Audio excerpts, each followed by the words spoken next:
of the unity movement are healing, prayer, and publishing. All three play a role in the development of the 12-power system of soul balancing, which are inherent or innate abilities within each person that, when fully activated in substance, Christ consciousness arises. The last of these 12 powers is the power of life itself. Drawing once again on the series that we explored in our recent midweek class, the majority of the material I'm using as a reference is from Reverend Marvin Anderson. We begin by asking, what is the power of life? Quoting Charles Fillmore, co-founder of Unity, life in the mind of God is an idea of activity. It is an idea, a divine idea of activity. In you, life is your increasing consciousness of your world, in particular of your inner activities and the forces and movements from within to without in the creative process. In you, life is your power to express the eternal activity of God. Life is your power to express the eternal activity of God. Symbols of the power of life include the color red, and the body location is the generative organs. If you have an underdeveloped power of life, you may be a hypochondriac. If you have an overdeveloped power of life, you may be a fitness fanatic. The apostle representing the power of life is Judas Iscariot. Yes, that Judas Iscariot. Reverend Anderson said that the metaphysical definition of Judas means the disciple who betrayed the master and afterward hanged himself. The name means the custodian of life. And isn't that interesting? The custodian of life. Judas represents an unredeemed life force, and he typifies that in humanity, which, though it has caused the higher vision of life, still resorts to underhanded methods in order to meet its obligations. The symbolism of Judas, Reverend Anderson said, is the final leak of soul energy. While it can be expressed in many ways, it's how we sabotage our co-creativity or regenerative action at the very end. I quote, "It's the all too human tendency to do everything necessary to come right to the brink of success in life, and then at the very last minute, find a way to sabotage our creations." Have any of you ever done that? I sure have. And because I'm not alone, I think that's why Reverend Anderson encourages us to plug this final leak of our life power through self-honesty, self-knowledge, and observation. There's a saying in 12-step groups that we're only as sick as our secrets.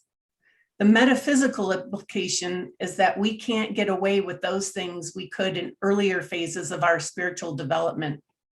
And by things, he means all things, great and small. I think this leads to attunement to and alignment with our creative integrity, and it clears the channels of communication with the divine indwelling. It is the communication by way of prayer and meditation that plugs those life force leaks. What blocks this deeper reality from our consciousness is fear, otherwise known as false events appearing real. Because our faith falters at the last minute, we take out a fire insurance policy instead of taking that final leap of faith into self-honesty, self-knowledge, and observation. And therefore, it backs us out of helpful, kind, honest, and loving relationships with ourselves, our friends and family, our neighbors, and indeed our world. In the end, Judas Iscariot is an example, a metaphor or symbolic depiction of the nature of life and the unreality of the appearance of death. This is really the whole lesson, Reverend Anderson said. The opposite of life is not death, because the idea of life is in fact an aspect of God and God being the only power in the universe, there simply can be no absence of life anywhere. Let me repeat that. The idea of life is, in fact, an aspect of God, and God being the only power in the universe, there simply can be no absence of life anywhere. Our metaphysical challenge, therefore, is to see deeper into the reality and try to see beyond the illusion of death. How does this liberation or healing happen?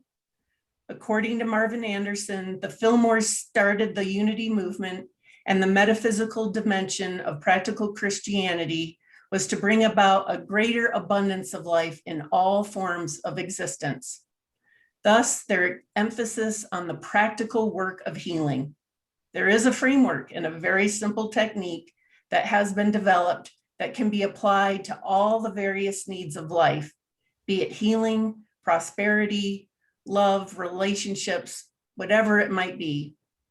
If we accept that life is life, God is life, and all life is God, then what's the difference between me and a worm? The answer the Fillmores arrived at is intelligence, or our level of consciousness. Out of that realization grew the framework, which is the secret to healing, to prosperity, to accomplishment, or to the creativity that in life is manifested by working with our intelligence. But how does intelligence set up lines of communication to activate the life force? Myrtle Fillmore developed the methods of visualization and going within yourself. Going within yourself and setting up lines of communication between your intelligence and focusing your attention through affirmations to direct life, to reform and heal the substance of our bodies. She wrote, I began to experiment with ways of going within myself and speaking, going to the cells and organs of my body. She went to her lungs because she suffered from tuberculosis. I learned to go to my lungs with my intelligence, focusing the attention, and I learned that you could speak words of love and healing to the cells and organs of your body, and lo and behold, they would respond. And so the whole secret comes down to this simple tool, should we decide to learn about it and put in the time necessary to practice it. Nearly 90 years later, former journalist and author Lynn McTaggart has added the perspective of the scientific method to her exploration of the power of prayer. It took her 10 years to write her book, The Power of Eight, harnessing the miraculous energies of a small group to heal others, your life, and the world. In her years of research conducted with eminent scientists and prestigious institutions, what they discovered was that focused prayer healed not only those being prayed for, but those who are doing the praying, whether in small groups of 8 meeting in person or in much larger groups of hundreds participating virtually across the globe. The power of intentional, focused attention resulted in significant improvements in all areas of their lives.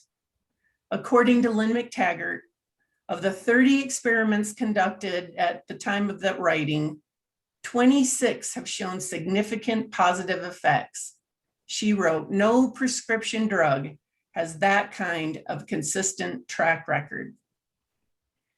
Now, I'd like to share with you a couple of examples of the power of prayer in my life. And one is a singular example, and the second is in a group.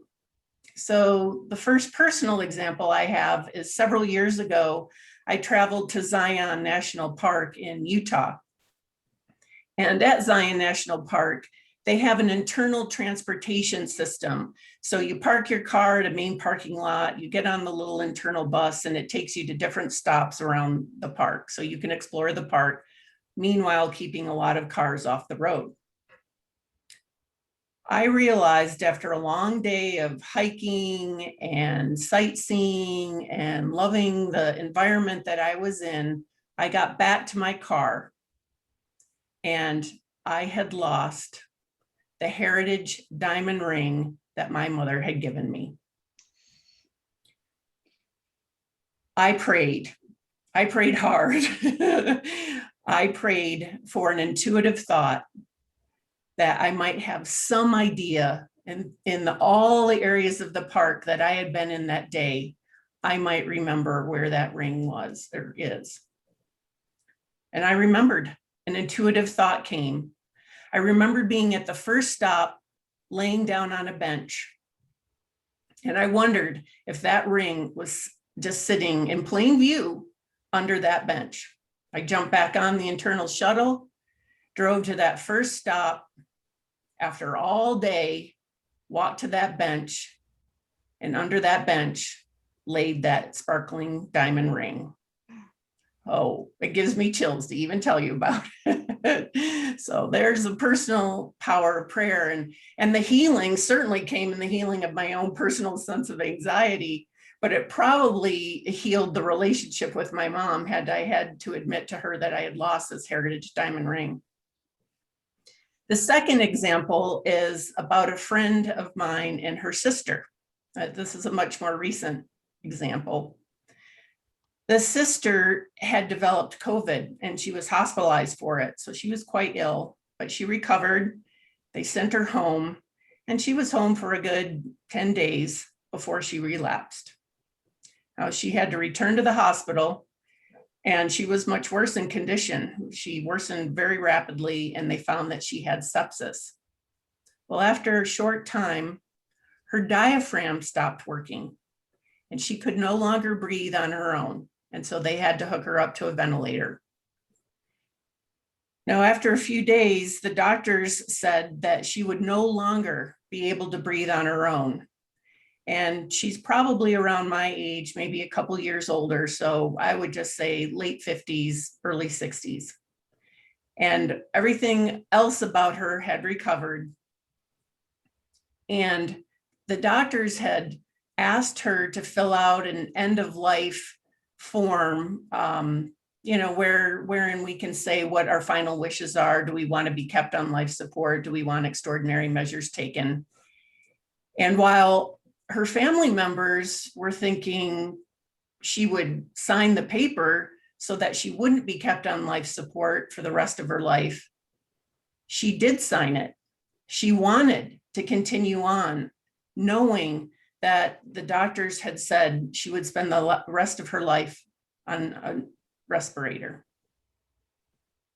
intubated on a respirator. She was sent to a long-term care facility, and there she was. Well, I'm happy to tell you that after a short time, she rapidly began to improve, and she is now no longer on a respirator. This, in my mind, is nothing short of a miracle. And what explains this? Now, I can't say for sure, but at the beginning of this process, her sister put out on Facebook a plea for prayer, and there were dozens of people that said that they prayed for her sister. And I believe that that had no small impact on her recovery. I'd like to end by saying that although Marvin Anderson says our biggest fear is death, I believe that our greatest fear in life is living to the fullest. A poem by Marianne Williamson taken from her book, A Return to Love. Our deepest fear is not that we are inadequate. Our deepest fear is that we are powerful beyond measure. It is our light, not our darkness, that most frightens us. We ask ourselves, who am I to be brilliant, gorgeous, talented, focused, fabulous? Actually, who are you not to be? You are a child of God. Your playing small does not serve the world. There's nothing enlightened about shrinking so that other people won't feel insecure around you. We are all meant to shine as children do. We were born to make manifest the glory of God that is within us. It's not just in some of us, it's in everyone. And I would add in everything. And as we let our own light shine, we unconsciously give other people permission to do the same. That sure sounds like the power of life to me.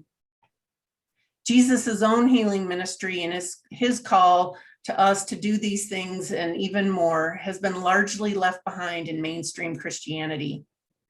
However, Unity's history and foundation of prayer through its 24/7 prayer chapel, the support of meditation to heal by following the practical ministry of Jesus, in the publishing of resources like the Daily Word, countless pamphlets, and Unity magazine, the training and mobilization of prayer chaplains throughout the global ministry, including our own Wilma, Gloria, Nicole, and many others, as well as my own experiences of the power of prayer, lead me to believe Elizabeth Sand Turner when she sees, "Be ye transformed." As we meditate in closing, I would like to acknowledge the life force within each of us. Let's get still, sit straight, and bring our focus within. After 3 long cleansing breaths where we expand our stomach out and feel the breath at the back of our throats going in, the affirmation is, every cell of my body is now being charged with the pure, restorative life of God. Whatever word or phrase shimmers for you, let's take it into our silence, and I ask that you repeat the affirmation after me. Every cell of my body is now being charged with the pure, restorative life of God. With the pure, restorative life of God. And as we've used in this week's noon meditations, again, I ask that you repeat after me. Peace, be still, and know that I am God. Peace, be still, and know that I am God. Be still, and know that I am God. Be still, know that I am God. Be still and know. Be still. Peace.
Let's use our affirmation to reawaken and to experience the reality of the miracle of life, the unending miracle of life this week. Thank you, God, for all the opportunities that come our way to prove and remind us of the indestructible nature of life. Through these means, do we grow? Thank you.